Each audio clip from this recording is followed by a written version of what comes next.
కాలం చెల్లిన school బస్సులపై కొరడా చులిపిస్తున్నారు రవాణా శాఖ అధికారులు. కరీంనగర్ జిల్లాలో 2 రోజులుగా తనిఖీలు నిర్వహించి 8 బస్సులు సీజ్ చేశారు. ప్రతి స్కూల్ బస్సుకు ఖచ్చితంగా ఫిట్నెస్ ఉండాలని, లేకపోతే కఠిన చర్యలు తప్పవని హెచ్చరిస్తున్నారు. విద్యాసంస్థల ప్రారంభ సమయంలోనే కాదు, తనిఖీల ప్రక్రియ నిరంతరాయంగా కొనసాగుతుందని చెబుతున్న కరీంనగర్ రవాణా శాఖ అధికారి శ్రీకాంత్తో మా ప్రతినిధి రమణ ఫేస్ టు ఫేస్.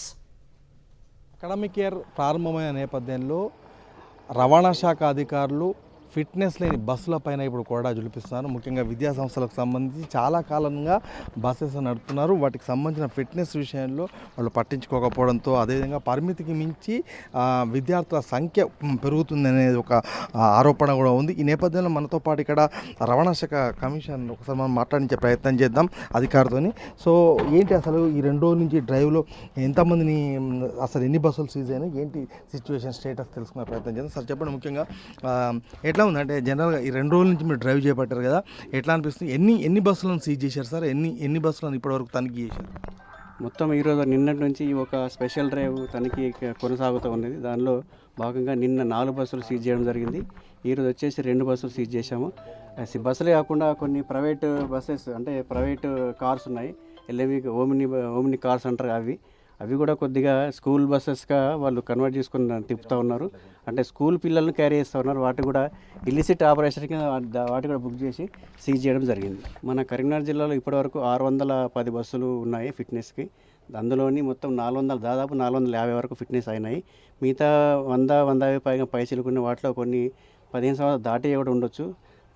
వాటిలో కొన్ని చిన్న మరమ్మతులు కూడా ఉండవచ్చు. వాటి రిపేర్ చేసుకొని సకాలంలో వాటి యొక్క సామర్థ్య ధృవపత్రాలు స్వీకరించగలని కోరుతున్నాం వాళ్ళందరికీ. 15 సంవత్సరాలు దాటిన బస్సులు ఏమైనా ఉంటే వాటి యొక్క స్కూల్ బస్సు యొక్క పర్మిషన్ రద్దు చేస్తాము. ఆ బండి మా సీజ్లో ఉంచుకొని పర్మిట్ క్యాన్సిల్ చేసి వేరే వాటికి వినియోగించాలి తప్ప స్కూల్ బస్సులు మాత్రం వాడడానికి లేదు. సార్, ఒకటి ప్రధానమైన ఆరోపణ ఏంటంటే, మీరు జనరల్గా ఈ సమయంలోనే విద్యా సంవత్సరం అకాడమిక్ ఇయర్ ప్రారంభమైన సమయంలోనే మీరు ఈ తనిఖీలు చేస్తున్నారు. మధ్యలో ఇలాంటి తనిఖీలు ఉండాలని ఒక డిమాండ్ అయితే వినిపిస్తుంది. అలాంటి చర్యలు ఏమైనా ఉంటాయా?